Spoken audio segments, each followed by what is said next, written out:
எல்லாருக்கும் வணக்கங்க. இந்த வீடியோவில் நம்ம பார்க்கக்கூடிய டாபிக் என்ன அப்படின்னா உலகியல் ஜோதிடம் பற்றி தான் பார்த்துட்ருக்கோம். அதில் ரிஷபராசி எந்தெந்த பகுதிகளை குறிக்குது அப்படின்னு தான் பார்க்க போகிறோம். தமிழ்நாட்டில் எந்தெந்த பகுதிகளை குறிக்குது, இந்தியாவில் எந்தெந்த பகுதிகளை குறிக்குது, உலகத்தில் எந்தெந்த பகுதிகளை குறிக்குது அப்படிங்கிறதான் பார்க்க போகிறோம். தமிழ்நாட்டில் ரிஷபராசி குறிக்கக்கூடிய பகுதிகள் பார்த்தீங்க அப்படின்னா சென்னை, திருவள்ளூர், காஞ்சிபுரம், விழுப்புரம். விழுப்புரத்தில் பார்த்தீங்கன்னா கிழக்கு பகுதி, தெற்கு பகுதி. அப்போ 4 மாவட்டங்கள் தான் தமிழ்நாட்டில் வந்து ரிஷபராசி குறிக்கக்கூடிய மாவட்டங்கள்: சென்னை, திருவள்ளூர், காஞ்சிபுரம், விழுப்புரம்.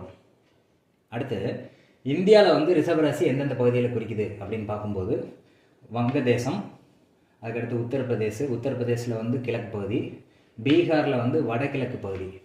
பீகார் அப்படிங்கிறது வந்து உங்களுக்கு தெரியும். பீகாரில் வந்து வடகிழக்கு பகுதி வந்து குறிக்குது. அடுத்து ஆக்ரா, யமுனா நதி, மதுரா, பாஞ்சாலம். இது எல்லாமே வந்து இந்தியாவில் இருக்கக்கூடிய பகுதிகள். இது எல்லாமே ரிஷபராசி குறிக்குது.